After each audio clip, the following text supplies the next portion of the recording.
Aquí estamos con el tema del mensaje.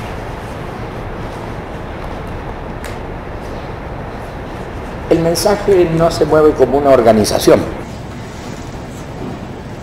El mensaje no es una organización. El mensaje es difuso. El mensaje es más bien una atmósfera, un humo. Pasa debajo de las puertas. No se abren las puertas para que entre el mensaje. El mensaje es una postura mental. Es una posición frente a las cosas y a la vida. No es un código, no es un reglamento. No es algo que debe seguirse. La palabra debe no funciona en el mensaje. Es la opción espiritual que crea por eso mismo ya problemas. ¿Qué es lo espiritual? ¿Dónde está lo espiritual? Como decía un poeta, Heine, decía, el espíritu. ¿Quién es ese caballero? ¿Dónde está? Lo espiritual algún día lo vamos a descubrir. Es una cierta sustancia psíquica, mental, que trabaja además en un cierto espacio, no en el espacio cotidiano donde nos movemos nosotros. Nosotros nos movemos en un tiempo, podemos decir, las coordenadas que tiene Quito, la latitud, la longitud, hay un cierto espacio. Dentro de Quito hay una calle, acá hay una intersección de dos calles. Estamos en el primer piso de un edificio. Nos movemos en ese espacio y en ese tiempo, a las 5 en punto de la tarde. Nos movemos en ese espacio y en ese tiempo. Cuando hablamos de esta cosa espiritual, hacemos alusión a otro espacio. Un espacio interno que no trabaja con esas categorías. Yo te deseo lo mejor, le dice uno al otro. El otro lo entiende, lo capta, pero ¿cómo te deseo lo mejor? ¿Cómo opera eso? ¿Qué quiere decir? Yo te deseo lo mejor. ¿En qué espacio funciona eso? Alguien se enamora de otra persona. Sí, está bien, caminan juntos. Caminan juntos, pero caminan en el aire. En otro espacio. Se miran. Siempre se han visto la cara. Pero ahora se miran como si estuvieran fascinados. ¿Qué forma es esa de ver las cosas? Es que no es una cosa, es otra persona que le sirve a esta de complemento. Estas son realidades también. Estas son realidades que tienen que ver con la estructura de la conciencia inspirada. Es la que trabaja en la inspiración de la conciencia. La conciencia se inspira por muchas cosas. Se inspira por el amor. Se inspira a veces por determinadas tragedias. Cosas muy graves que pasan y que llevan a la gente a que reflexione profundamente y se salga de lo cotidiano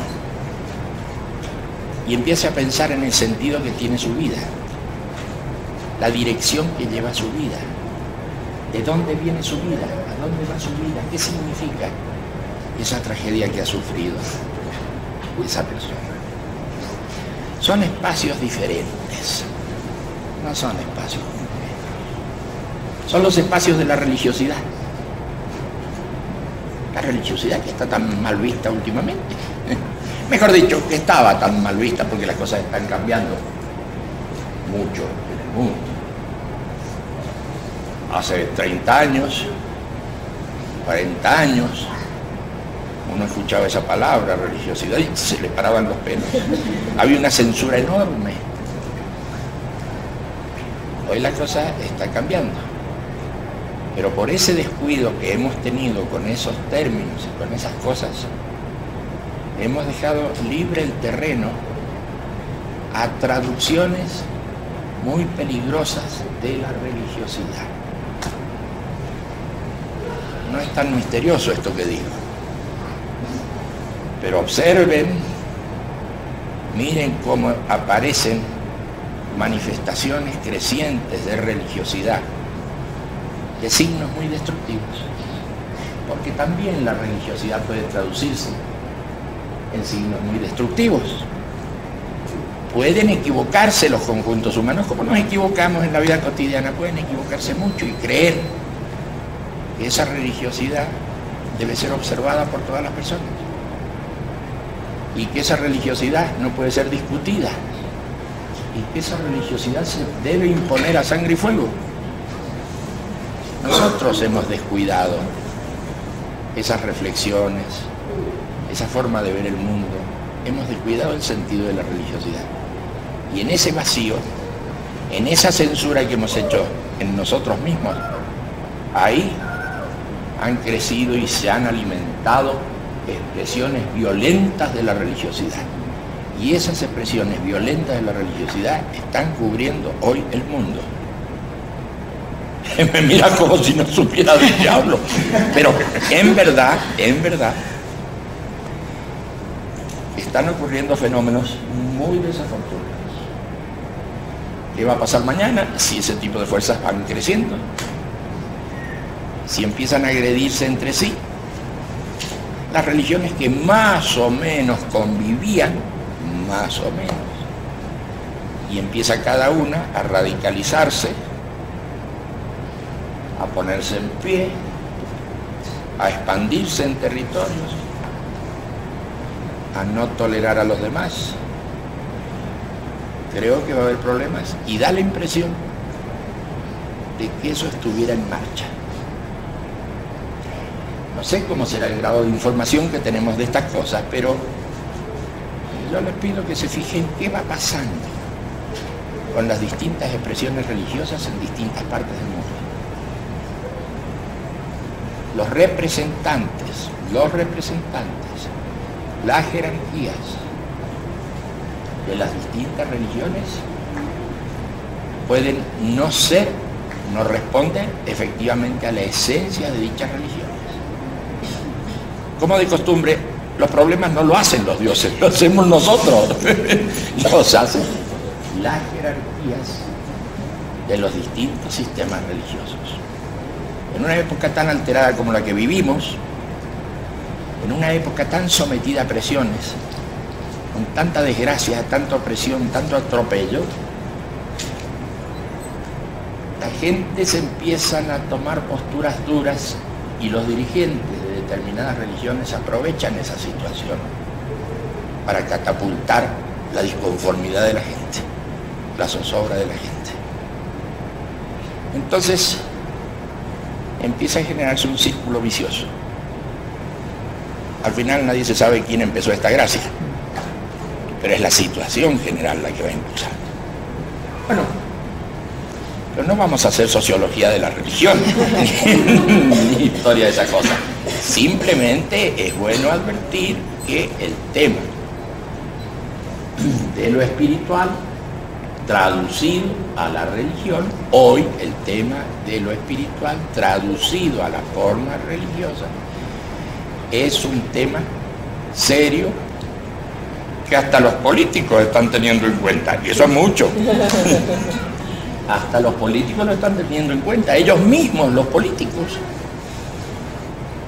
empiezan a comportarse como líderes religiosos. Eso es fantástico, imagínense un político, de pronto se nos convierte en teólogo, un político convertido en teólogo. Ese político nos dice que es el mal, quiénes son los del eje del mal, quiénes son los buenos. Si un libro de cierta cultura es bueno o es malo, o se lo interpreta bien o se lo interpreta mal. Si ciertos símbolos religiosos que usan los creyentes deben ser usados o deben ser reprimidos en el territorio que ese político maneja. ¿Pero qué es esto? Antes la gente religiosa se metía en la cosa política. Ahora los políticos se meten en la cosa religiosa y entonces esta confusión se está convirtiendo en algo muy interesante. Bien, allá ellos, nosotros somos gente tranquila, estamos en lo nuestro, gente pacífica, que habla y que considera esto que llamamos mensaje. Un mensaje, un punto de vista, algo que se expresa, algo que se dice. ¿A quién? A la gente que está delante. La gente lo toma o lo deja y no pasa nada. Eso es lo bueno, me parece a mí, del mensaje. Tómelo o déjelo. Todos seguimos siendo amigos. Y no imponemos nada. Ni creemos contar con la verdad absoluta. Y nuestra forma organizativa es totalmente voluntaria.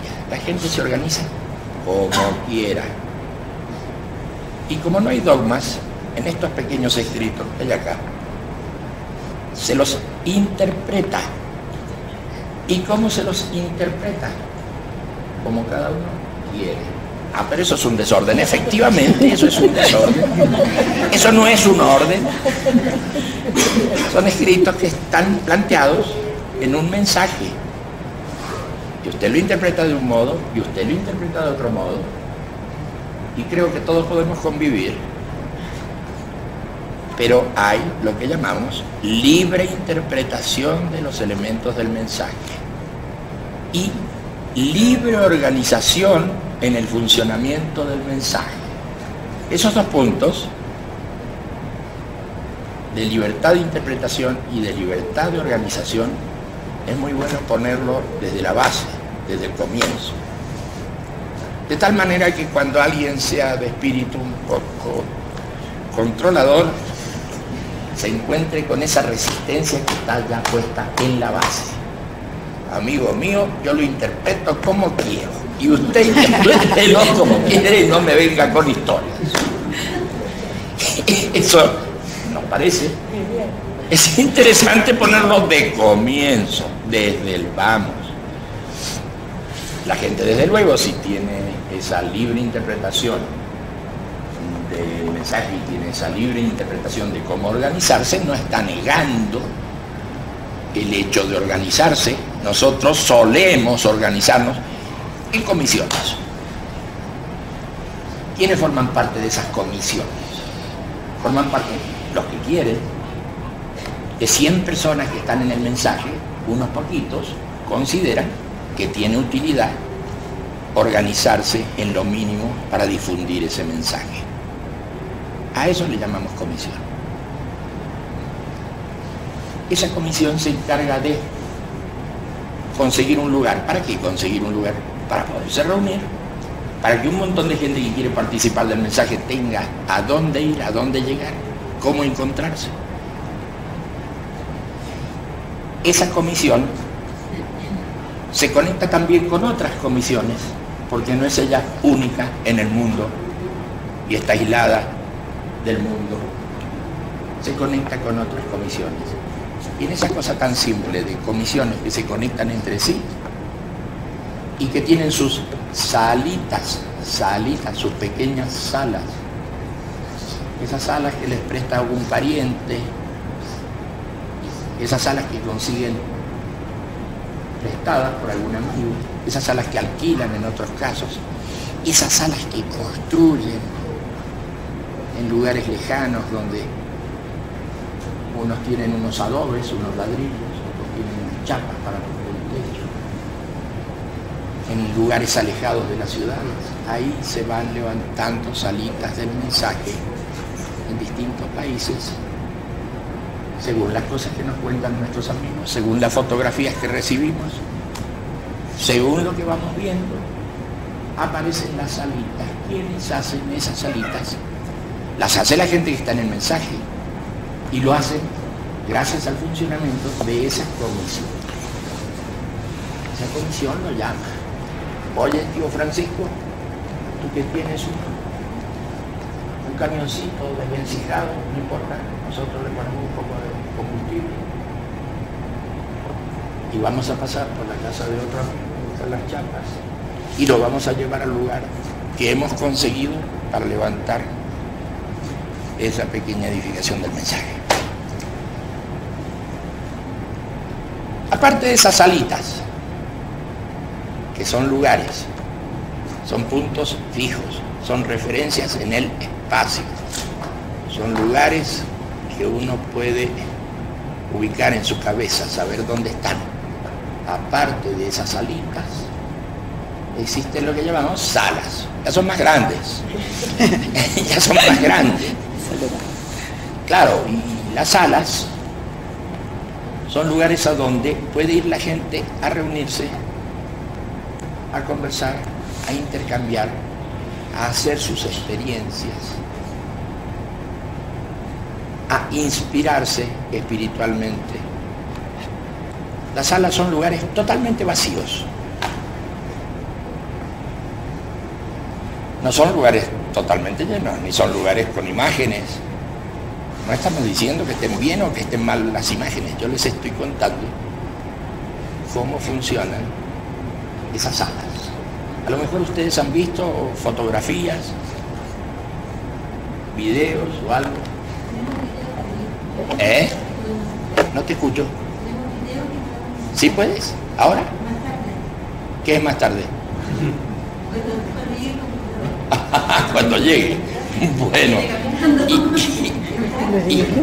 Un computador. Cuando llegue un computador se puede mostrar. ¿Y qué hay ahí en ese? Tenemos, por ejemplo, les digo de pedido en la sala de manantiales, actividades de organización de manantiales. Tenemos la regulación de parques también de manantiales. Sí, Sí. pero esas son cosas muy lindas. ¿Y dónde está el computador ese? Probemos.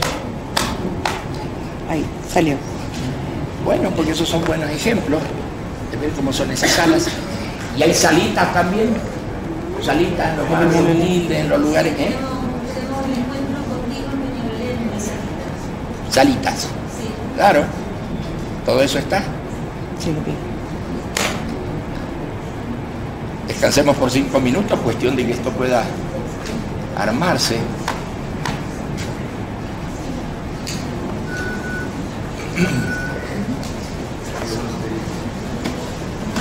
Tenemos 5 minutos para que lo apretamos.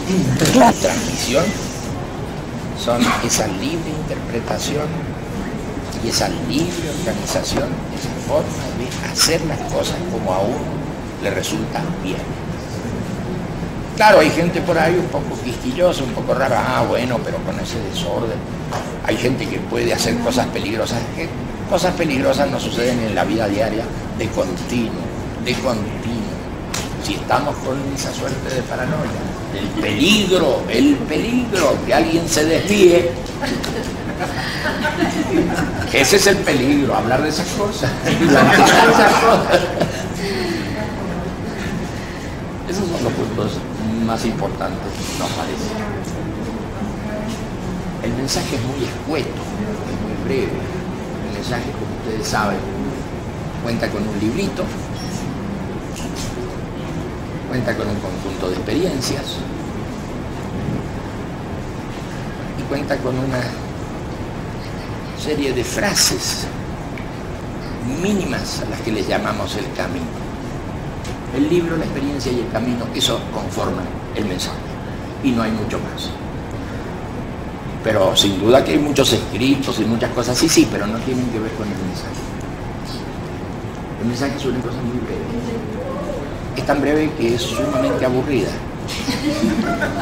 Y nos parece que está muy bien que sea aburrido, porque quien se mete a estudiar el mensaje o a trabajar con las experiencias del mensaje, seguramente lo hace por alguna necesidad.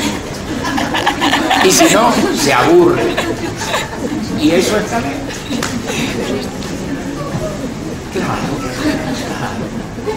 Claro. Esa es la gracia del mensaje. Quien se pone a realizar sus experiencias y a estudiar el librito, quien se pone a seguir los pasos que se plantean en el mensaje, lo hace porque en él brota algún tipo de necesidad. De manera que invitar al mensaje a alguien que no experimenta esa necesidad y demás es invitar a alguien a que se aburra. Claro, no le pasa nada grave, pero no es muy constructivo que digamos. no le sirve de nada. Invitamos al mensaje generalmente a la gente que nos pregunta cosas. Nosotros no vamos a mortificar a la gente en la vía pública, venga el mensaje. No funciona así eso. Pero sí funciona con las preguntas del otro. Hoy mismo, esta mañana, alguien me dijo, bueno, yo tengo un serio problema. Bueno, yo tengo el serio problema de que no tengo fe. ¿Fe en qué? Fe en mí, fe en mí mismo, fe en la gente que me rodea. No tengo fe en lo que hago. No me estaba hablando de ninguna cosa religiosa, me estaba hablando de... Es que la palabra fe se usa para muchas cosas. Bueno, me estaba hablando del tema de la fe. Y él lo sentía como algo serio, como algo sumamente incómodo y además muy poco progresivo para su vida. ¿Qué hago? Me dijo. Yo le dije, yo tengo una sola receta para eso. Lo único que yo puedo recomendarte es que te muevas en el mensaje. Él seguramente querría alguna solución. Porque el mensaje es para él, justamente es para él. Pero porque él me preguntó, yo le respondí, no fui a golpearle y a decir, oye, ¿qué es lo que necesitas es ir al mensaje? Fue exactamente al revés. Y así, todos nosotros nos encontramos a diario con gente que tiene numerosos problemas. Bueno sería que alguien no tuviera problemas. En semejante situación mundial, regional, de país, de lugar, todos tenemos numerosos problemas. Y mucha gente que nos consulta sobre sus problemas es a esa gente a la que pasamos el librito o a la que le abrimos las puertas para que vaya a alguna reunión, en una salita, en una sala o en una convocatoria grande que a veces hacemos. ¿Qué mecánica tan simple? Sí, es una mecánica tan simple. No nos preocupamos tampoco por los medios de difusión. Es más, rehusamos al periodismo. Yaro, ¿de dónde sales? No es Yaro, pero es parecido. Bueno, muy bien. No tenemos contacto con el periodismo y todo aquello, porque ¿qué podemos decirle? Pero a veces, sin embargo, son los medios de difusión los que vienen a nosotros. Es el periodismo el que viene a nosotros.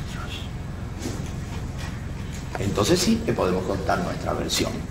No es que los estemos buscando. De ninguna manera estamos buscando los medios de difusión, estamos buscando los periodistas. Nos limitamos a nuestra acción, a desarrollar nuestro trabajo y que ellos digan lo que les gusta. Pero realmente dicen cosas muy desfavorables. Está bien. Ellos verán. Así que es una mecánica simple también la de contacto con alguien que nos consulta. Y a ese alguien le recomendamos el mensaje y si tenemos el material se lo pasamos. Pues no andamos mortificando a la gente con el mensaje. No estamos haciendo propaganda del mensaje, sino respondiendo a la gente que nos consulta. A veces lo hacen de un modo especial. Por ejemplo, hay algunos que no nos consultan sobre un problema, sino que nos piden, ustedes que hacen cosas, ¿por qué no piden por mí? O por mi madre, o por un pariente. ¿Por qué no? Claro que sí. Y entonces pedimos profundamente, con muy buena intención, por ese que a su vez nos pide a nosotros que lo hagamos. Esa es otra forma de contacto. No nos vienen en consulta, nos vienen a decir que hagamos cosas. Que pidamos por un familiar, que pidamos por él mismo.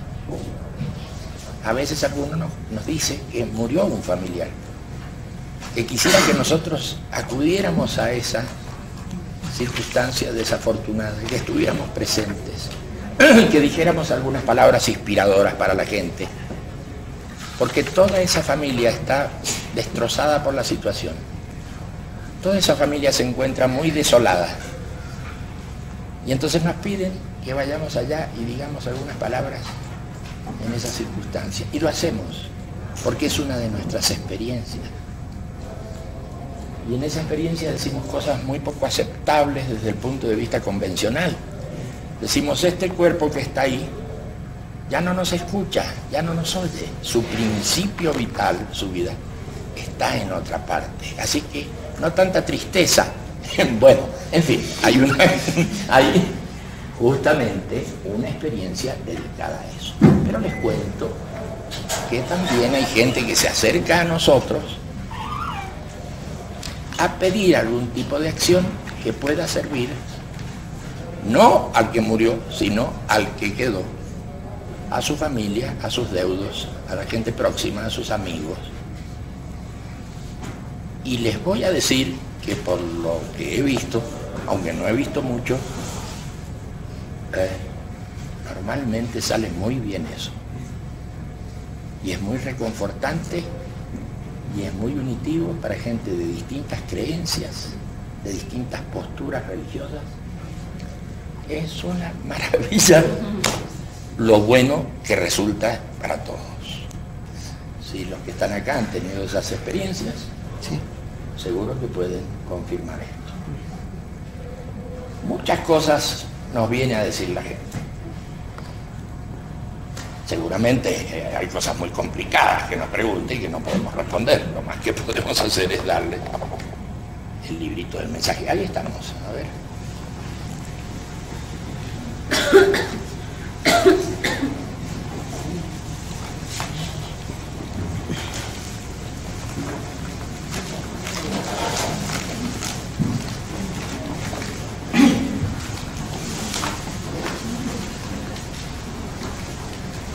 En distintos continentes, y ahí vamos, las están poniendo en pie.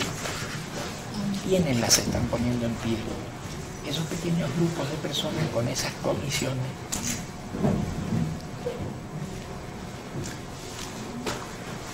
No se sabe cómo, pero las ponen en pie. Y muy bien que las ponen en pie. Son lugares muy buenos de, como les decía antes, lugares de meditación, lugares de reflexión, lugares donde la gente se encuentra y va de vez en cuando a hacer sus experiencias que le resultan inspiradoras. Es como si se metieran en una especie de reactor, se fortalecieran, como si cobraran fuerza. Ahí se realizan las experiencias de la fuerza, a la que somos nosotros tan afectos. Y cuando hay mucha gente realizando esas experiencias, eso se siente más fuerte, se siente con más intensidad. Ahora mismo, si quieren ustedes, para matizar nuestras reuniones, y esta reunión en particular, podemos hacer una experiencia de la fuerza. Les voy a decir un truquito para que la experiencia de la fuerza sea realmente profunda y no simplemente intelectual o superficial. Es necesario que la postura mental, la posición de uno tenga una carga afectiva importante. No es cuestión de sentarse y decir vamos a hacer una experiencia de la fuerza no. El tema es que hay que ponerse en una disposición afectiva, sin tenerle miedo a lo afectivo. Una disposición afectiva importante. Esperar el funcionamiento de la fuerza con una cosa muy positiva muy esperanzador. Ahí estamos en una cosa. A ver, media vuelta. Y en el 2004, la celebración que iba a tomar periodicidad anual se realizó en un solo punto geográfico. En 2005, en varios puntos, y en este 2006, en distintos continentes, países y lugares. Así resumimos la historia de estos actos públicos. No, por cierto, la historia de nuestras nutridas y diversas actividades que al día de hoy se multiplican en el mundo. Este es el historial de los actos públicos. También hoy, la inauguración del Parque Los Manantiales nos invita también a alentar la construcción de los parques en Alejandría y en Bombay. Eso sí, con unos banquitos. Entonces uno se acomoda ahí a gusto. A veces se hacen ceremonias, a veces no. A veces dialoga la gente en el interior de esa sala vacía. Estábamos hablando hace un momento de ciertas experiencias y la posición en la que uno se ubica para que eso resulte bien. Para que resulte bien la experiencia de la fuerza, por ejemplo, uno se relaja internamente, se afloja, trata de dejar de lado sus tensiones, y trata también de ponerse en una situación afectiva, emotiva, positiva, de calidez, de reconciliación común. Ese es el pequeño esfuerzo que hay que hacer para sintonizar bien con esto. Cuando se hace nuestro trabajo de fuerza, ponerse en esa postura de calidez interna, de cercanía de uno o acercarse así mismo, parece que estuviéramos aliados con nosotros. Trata uno de acercarse así de los espacios profundos. Y en esa situación, nada, hay quienes llevan adelante esa experiencia, van sugiriendo situaciones internas y se produce ese fenómeno extraordinario que conocemos como el pasaje de la fuerza. Un fenómeno que no sale ni humo ni chispas, pero que la gente reconoce como realmente inspirador y fortalece. Un fenómeno que le sirve a la gente para más adelante, para los días siguientes, para su vida cotidiana.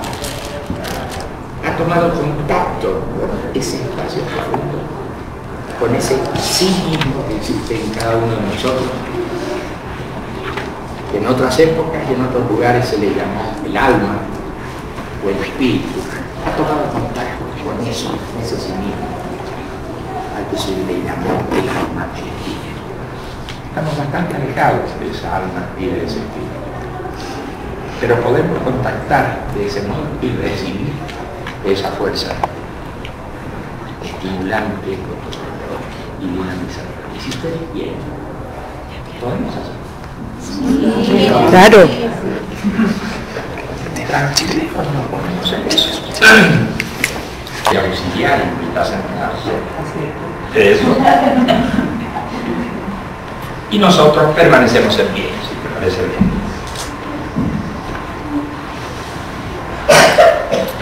Sería muy bueno si pudiéramos sintonizarnos con nosotros mismos. Esa sensación de conectarnos con nosotros, en la intimidad,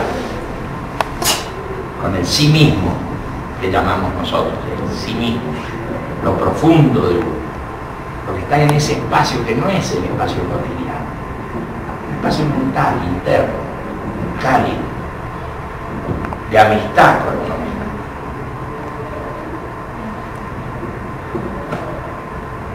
Y decimos, mi mente está inquieta. Mi mente está mi tierra. Mi corazón sobresaltado.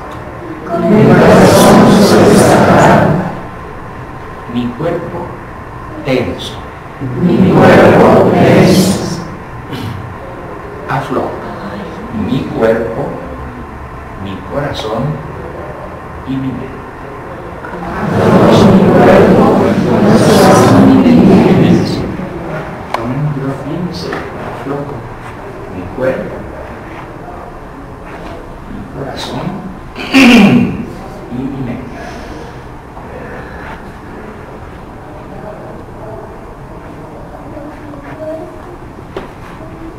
Si quieres recibir la fuerza,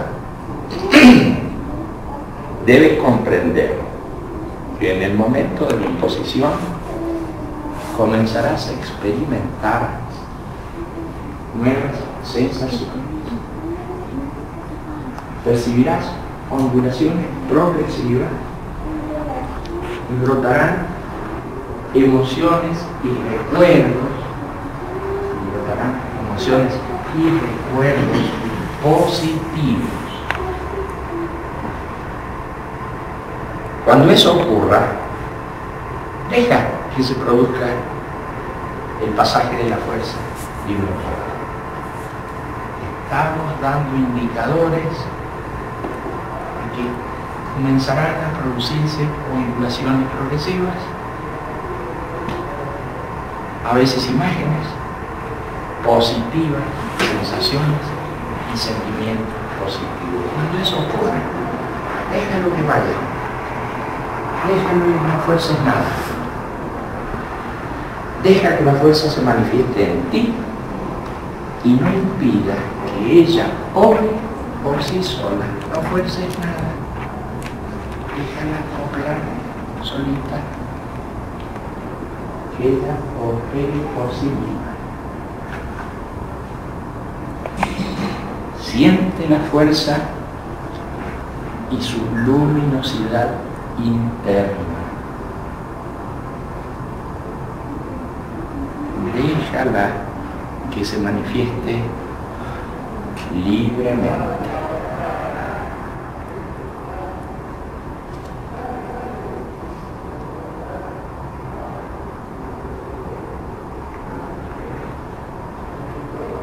En la fuerza se puede poner de pie.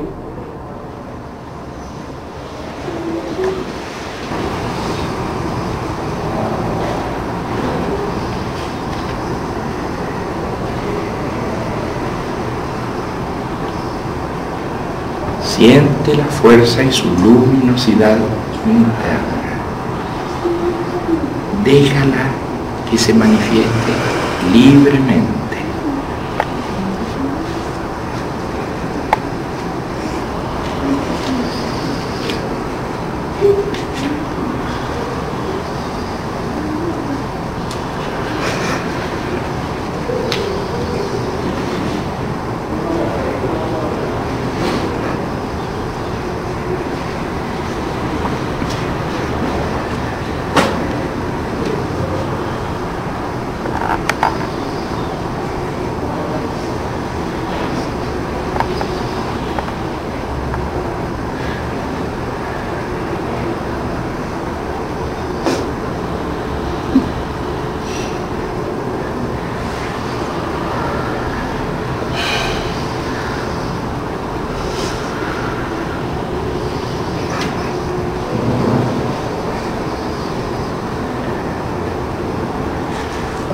Con esta fuerza que hemos recibido, concentremos la mente en el cumplimiento de aquello que necesitamos realmente.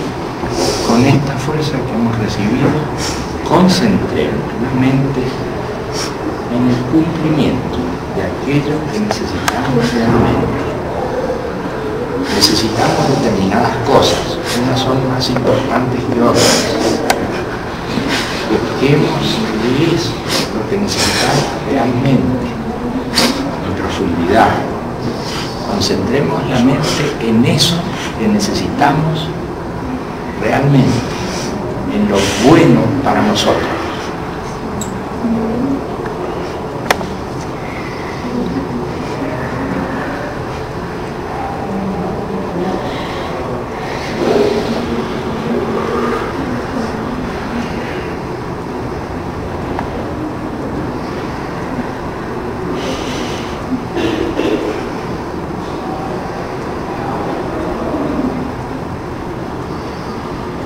Y ahora decimos, concentremos la mente también en aquello que sabemos que alguien muy querido por nosotros necesita realmente. Concentremos la mente en esos seres queridos de los que sabemos que tienen necesidades muy profundas. Concentremos la mente en que vaya hacia ellos esa oleada positiva en la que reconozcan también lo que necesitan profundamente.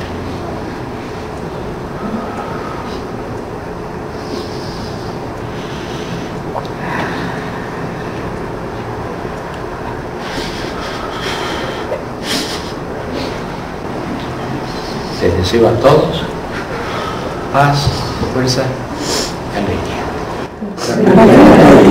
Paz, fuerza y alegría. Una de las experiencias que hacemos son muy bonitas. Muy bien. Bien, se puso bien, porque estas cosas se hacen en muchas oportunidades y no pasa nada.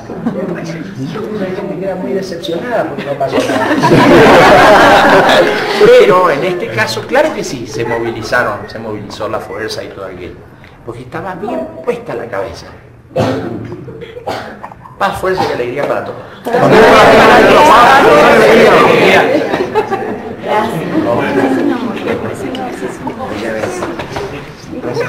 Gracias.